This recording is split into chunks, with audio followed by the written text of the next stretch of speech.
எத்தனையோ யுத்தம் வந்தது ஆண்டவரே, நீங்க தான் உங்க பலத்தால் இடை கட்டினீங்க. என் மேல் எழும்பினர்களை என் கீழ் மடங்க பண்ணினீர்.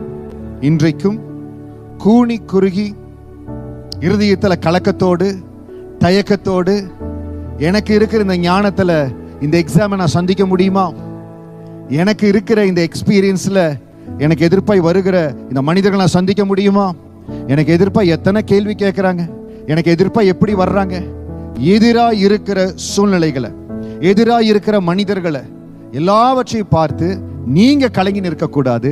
நீங்க செய்ய வேண்டிய ஒரே காரியம், யுத்தத்திற்கு என்னை பலத்தால் இடை கட்டுகிற ஆண்டவரே உங்களுக்கு ஸ்தோத்திரம்.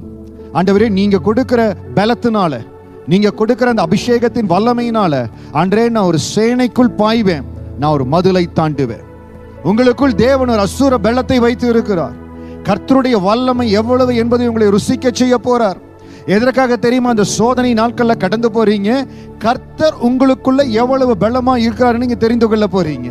நீங்க சொல்ல போறீங்க, இன்னைக்கு நீங்க காண்கிற எகிப்தியரை இனிமேல் என்றும் காண மாட்டீர்கள் என்று அன்றைக்கு தேவ பிள்ளைகளுக்கு வாக்கு கொடுத்தது போல ஆண்டவருக்கு வாக்கு கொடுக்கிறார். தைரியமா கடந்து போங்க. எந்த இன்டர்வியூ, எந்த எக்ஸாம், இல்ல எந்த டிஸ்கஷன், எந்த கோர்ட் கேஸ், எதை நீங்க சந்திக்கணுமோ தைரியமா கடந்து போங்க. இன்று காணுகிற எகிப்தியரை இனிமேல் நீங்க காண மாட்டீங்க. உங்களுக்கு எதிராக இருக்கிற செங்கடல் பிளக்கப்பட போகிறது.